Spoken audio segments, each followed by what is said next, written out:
Welcome to Path of Exile 2. We'd like to start off by showing some of the gameplay of Act 3, one of the 6 acts in PoE 2's campaign. We're starting here in the jungle depths.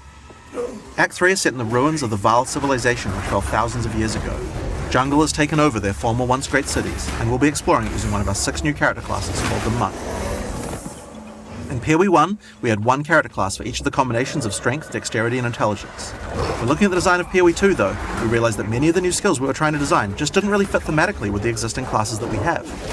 Being a spellcaster with a bear form makes sense for strength int, but it doesn't really sound like something a Templar would do. We realized that since we had new mechanics for every attribute combination, it actually made sense to design new character classes to explore the new themes. In PoE 2, every attribute combination has 2 classes associated with it. Strength int has the Templar or the Druid. On dexterity you have the Ranger or the more spear-focused Huntress, and on dex int you have the Shadow and the Monk, which Mark is playing here. The quest rewards you're offered on the 2 variants are tailored to the class, but of course, this is PoE. You can still mix and match anything to your heart's content, and they both start in the same location on the passive tree. The most important difference between the 2 is the Ascendancy classes. Each class has its own 3 Ascendancies that let you further specialize the class in a way that only that class has access to.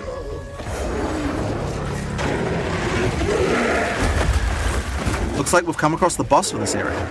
In PoE 2, every area of the campaign contains a boss of at least this difficulty. That's over 100 bosses to fight as you make your way through the campaign, and they all have unique mechanics to learn.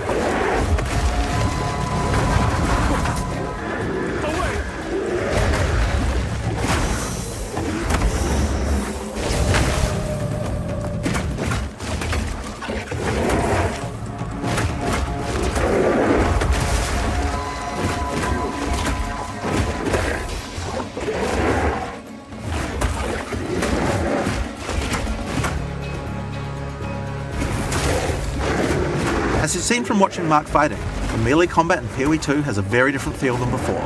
We've done a lot of things to add mobility to combat.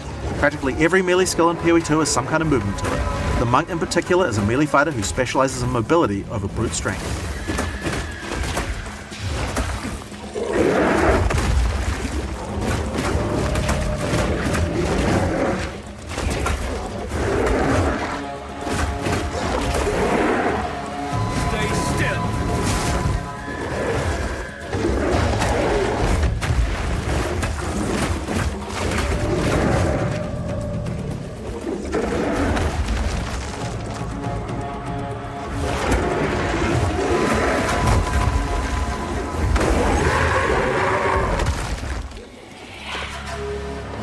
So as Mark has been playing, you might have noticed these blue markers over enemies.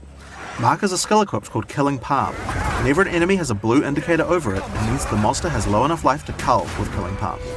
Using Killing Palm on an enemy will cull it, giving you a power charge. This is an important skill for the monk since many of his skills interact with power charges. One of the great things about the skill is it has a built-in dash forward, which makes it much easier to target the skill right at the point where you need it. We've done a lot of work in PoE 2 to make using skills like this feel satisfying. If you're accidentally targeting slightly off a monster, the skill will automatically lock on to the cullable target, and will even do a small amount of pathfinding around obstacles. We really want to make sure that when an opportunity to use the skill presents itself, nothing is going to get in your way. Once you've got some power charges, you need some skills to power up. A great follow-up is Falling Thunder. Falling Thunder without a power charge just creates a relatively small lightning AoE in front of you. But do it with some power charges and it turns into a pack clearer with a large number of projectiles. One thing to notice here is that, like almost every melee skill in PoE 2, Falling Thunder has a little bit of extra movement built in just in case you need it. Using the skill within range, you do a flip in place. But use it slightly further and your character will move forward while executing it, getting you into position without any time penalty. In PoE 2 you also get a short period to redirect your target. Notice how you can start a skill facing one way, then whip the mouse sideways to land the skill in a different direction. In order to get some power charges, you're going to first need to get some lower life monsters into a cullable range. You've got a few options. If you want to charge right in, Whirling Assault is a great option. It doesn't do much damage per hit, but it covers a lot of ground. And notice how you can turn as you do it? Generally speaking, you never lose control of your character in PoE 2. If you make a turn at the right time, you can get a couple of extra hits in on the monsters, getting them in range of your cull. Follow up with a Killing Palm, then finish off the rest of the pack with your Falling Thunder.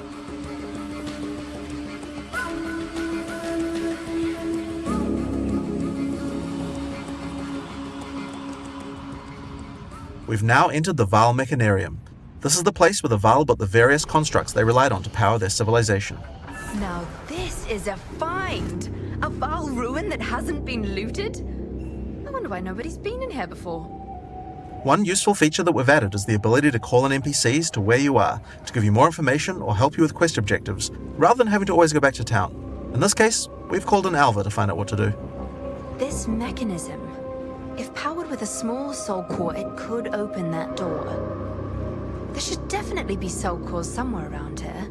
They had to power these constructs somehow. We'll need to go find a soul core to open this door, just like Alva said, so let's explore. Stay back! If you want to shave off some life without getting too close to some of the more dangerous monsters, a great option is Wind Blast. Wind Blast also doesn't do too much damage, but it keeps the enemies back. The closer they are, the farther they're pushed back, so it's a great option for keeping smaller but higher damage enemies at bay. Note that the bigger the enemy is, the less they will be pushed back, so trying to push back some giants isn't going to be as effective. And there's the soul core. Let's get back to the door.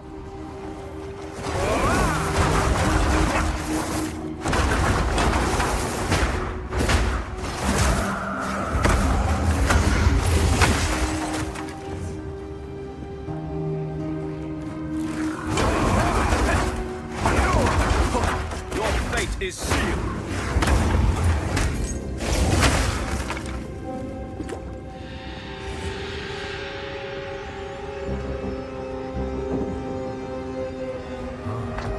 Consider me impressed.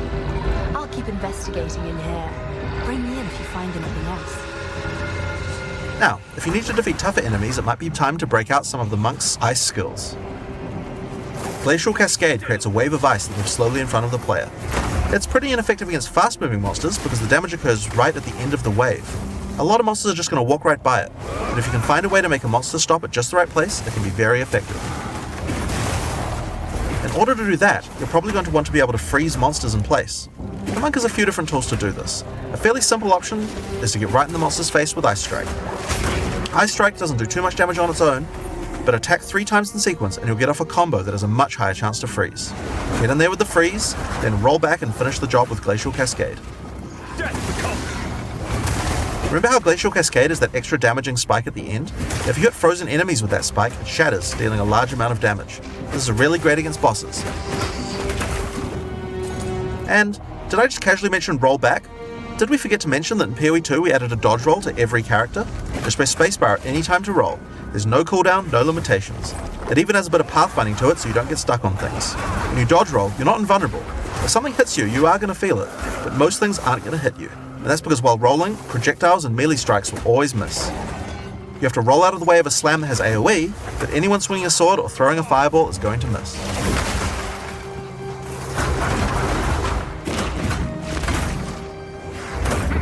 Another really important function of dodge roll is that it lets you cancel out of almost any skill at any time.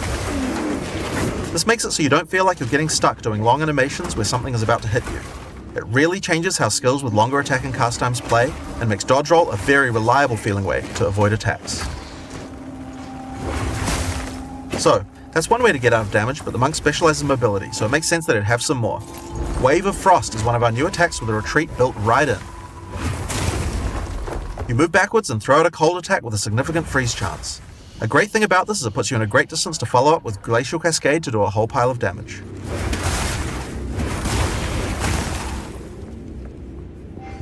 Another skill you can use to get some extra freeze is Shattering Palm.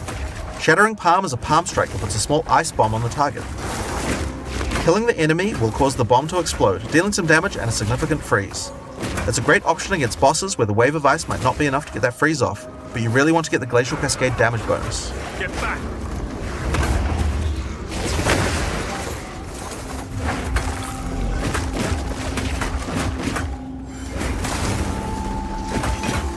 The final skill we're going to show you today is Flicker Strike. It's a monk skill now, and another skill that consumes power charges. If you've played PoE 1, you know what to expect. It's a great finisher for tough bosses, if you're able to get some power charges beforehand.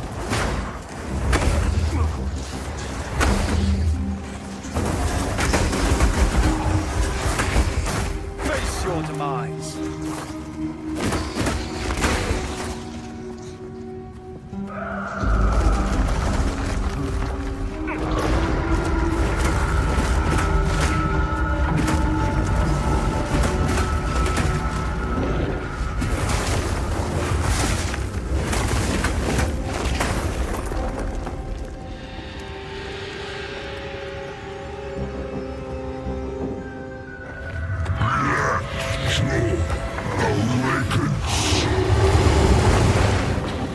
Now, in order to take down this boss, we're going to need all the tools in the monk's arsenal, especially the combo of Freeze and Glacial Cascade. If you're a PoE 1 player, you might think that you can't rely on Freeze because there's so many bosses that are immune to it, but in PoE 2, that's changing significantly. In PoE 1, Freeze is a binary mechanic. An attack freezes the target or it doesn't. What this basically means is that in PoE 1 we were forced to add freeze immunity to many bosses because Freeze just trivialized them. Because of that, freezing was something you could only really use while pack clearing, and not something you could really rely on as a core part of your build for boss fighting. In PoE 2, all crowd control mechanics now have internal meters that allow you to build up to a freeze or stun, or whatever other CC mechanic that you're using. It's a little bit like poise from games like Elden Ring, though the meters seem to be a bit smaller. When you freeze an enemy, it increases the amount of freeze that you need to do another freeze, but the increased difficulty bleeds away slowly. More freeze will always let you freeze the boss more often, but this system means it will not get out of control in party play or interact badly with other CC mechanics, allowing us to let you use these kinds of mechanics against all bosses.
Blackjaw has dropped a consumable quest item called the Flame Core.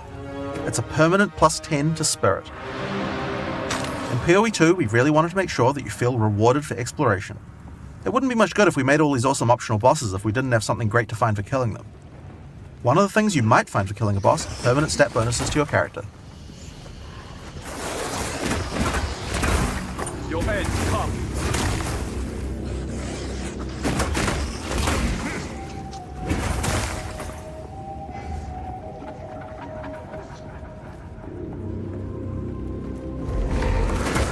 Your fate is sealed.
In order to help us with the next area, we're going to call in a sorceress. Mark's friend Octavian has invited him to a party, and we're going to accept.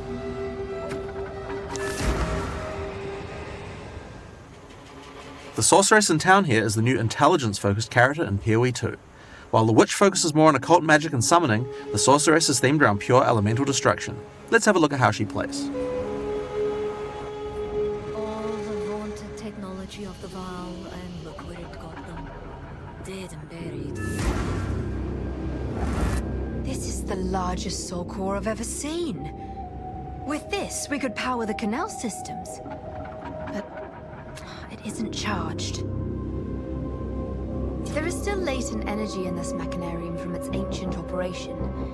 These lines in the stonework should lead to generators. You might need to find some more soul cores to spin them up, but everything looks to be in surprisingly decent condition. Maybe the golems have been maintaining it.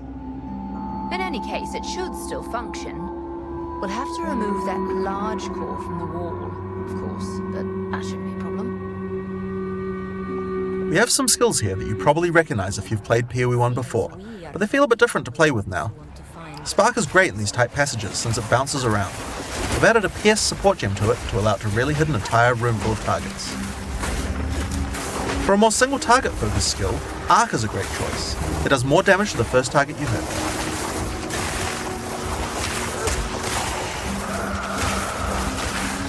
If you find yourself surrounded, it might be a good idea to use Ice Nova. It hits all enemies around you and slows them down with chill.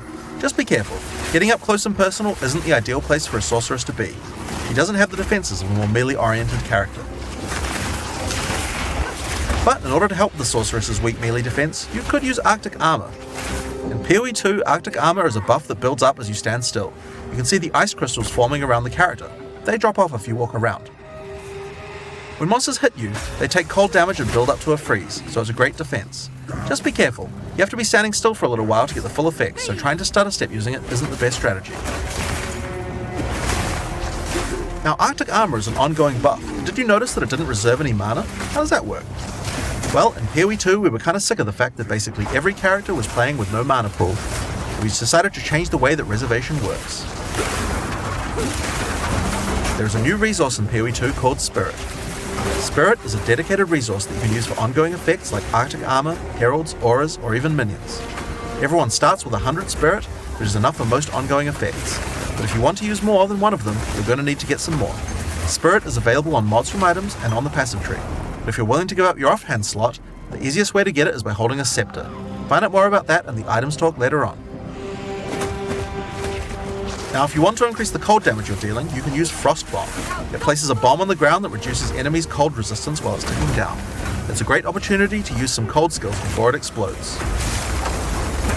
And speaking of cold skills, a great skill to use on monsters with lower cold resistance is Comet. This is a new skill in PoE 2 and it hits pretty damn hard. It costs a lot of mana and has a really long cast time, but it's well worth the wait. It does a devastating amount of damage. To help get you out of danger, your character moves back slightly as it casts. It's pretty hard to hit fast-moving opponents, but it's great on tougher enemies that stand still, or even a larger pack if you're further away and can predict where they're going to move.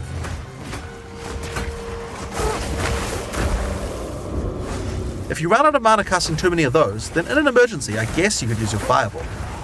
And this is a great opportunity to explain the way that we've changed caster weapons in PoE 2. In PoE 1, caster weapons had a default melee attack that nobody used, and because they had that, they also had a bunch of attack mods that would spawn in them, that were useless to a caster. In PoE 2 we wanted to clean all of that up, so now each staff comes with a built-in free-to-cast spell. Just put it on and spam to your heart's content. Now this particular staff is the base type that you get right at the starting beach, and it's quite likely that you're going to outgrow it, so that's why we also have a lot of staves with more utility-focused powers for casters to use. Here we have a crystal staff, and it has a pretty cool built-in spell called Unleash. Using it slams your staff on the ground and will allow you to triple cast your next spell. Now of course you're probably going to want to use that with something powerful, and Comet is a great option. You will notice that Unleash is one of the few skills in PoE 2 with a cooldown. In general, we really try to avoid using cooldowns because we really hate the feeling that combat is just waiting to be able to use your next skill. But it does make sense for Unleash since it's free to cast and it's something you want to use situationally anyway. Now if you're really facing some tough monsters, you might want to try out Mana Tempest. Mana Tempest creates a circle of power in which you literally hover over the ground. While in the circle, your mana drains, but it powers up all your spells. Lightning projectiles fork, beams will chain further, and you'll also do a lot more damage.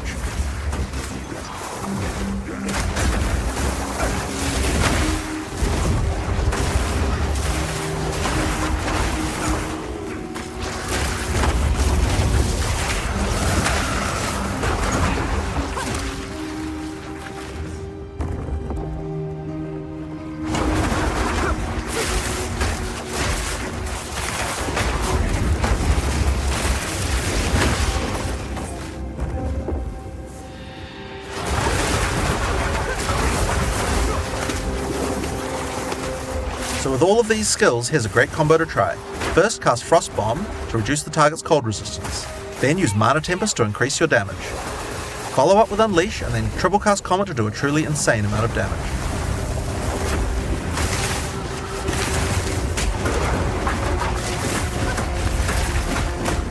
I need more time.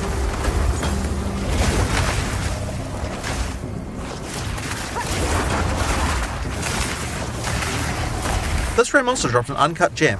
This is a great opportunity to talk about how skill gems drop in PoE 2. Instead of dropping a specific gem, you can find uncut gems. Just right-click on them and pick whatever skill you want.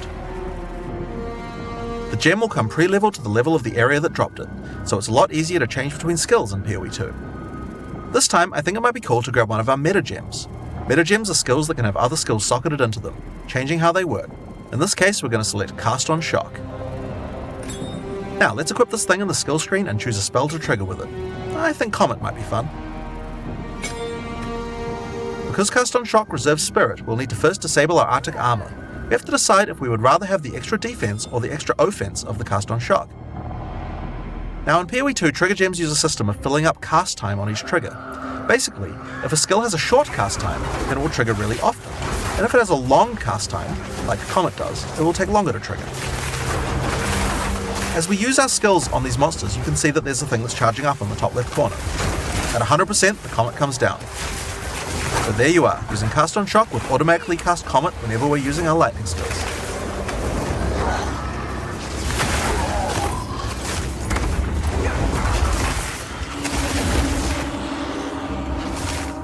So, we've found the generator and the soul core. It's time to power it up.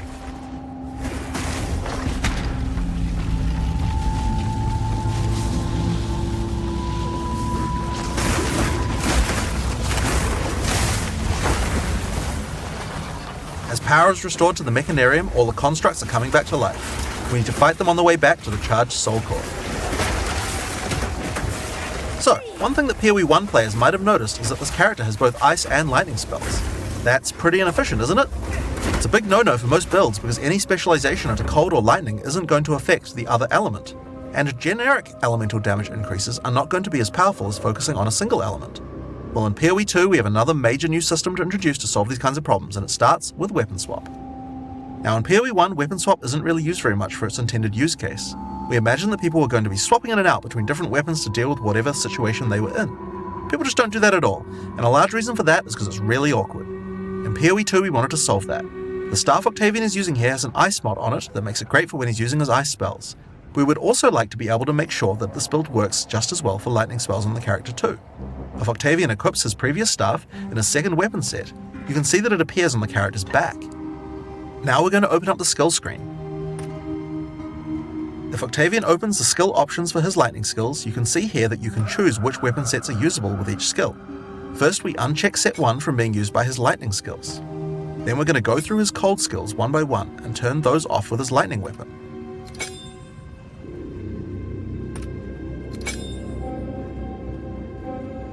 Now when we use Spark, the character will automatically switch to the lightning staff on his back, and then use the skill. When Octavian uses the Ice Nova, his character will automatically switch over to the ice staff before using it. You can configure each skill for which set to use, or both if you don't mind which. There's a very short time penalty to switching, so it can be good to leave some skills on both sets if it doesn't matter which weapon set you're using. But we still have the problem of passives. Wouldn't it be nice if we could specialize in both cold and lightning passives on a character? Well, in PoE 2 you can. We're on the passive skill screen here, and you can see that we are close to both a cold and a lightning cluster. At the top right of the screen, you can see that we have some weapon set specific points to allocate. If Octavian holds shift, he can allocate set 1 to the cold passives, and then set 2 to the lightning passives. Now check this out. As we weapon swap, our passive tree changes from one build to the other automatically. Whenever we cast the appropriate spell, the character's passives reconfigure on the fly to the correct build for that spell. Now you can't do this with every passive on your tree. Only points granted from skill books will allow this kind of dual specialization. So you can't change from a mace slamming warrior into a fire elementalist with the press of a button, but it certainly increases the number of options you have for builds. There are a huge number of places where the system can shine. You can augment your dagger shadow build with traps, or have a great curse set up on your witch in one spec and then move to your chaos debuff spells with the other. It really opens up your options. Another fun meta gem to try out is called Barrier Invocation. This works a little bit like the trigger gems I talked about before, but this one charges up as your energy shield is hit by monsters. We're going to put Ice Nova in this one. Now, the way this works is that the more shield you lose, the more charge will build up until the point that you're able to cast the skill you socketed instantly. Take some damage and then at just the right time, invoke Ice Nova to deal a massive amount of damage to all of your foes in one massive attack. If you keep losing shield, you'll keep building up even more charge, for even more casts, so it's great to use in an emergency for a quick bit of defense.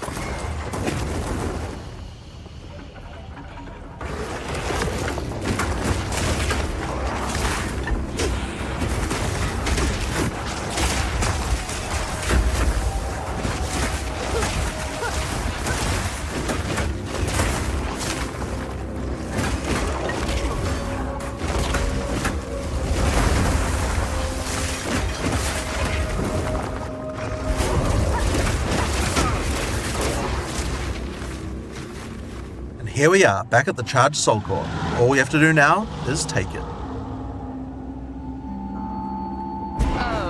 Oh dear. Now we just have to remove it from that construct. I'll, leave that to you. Get back!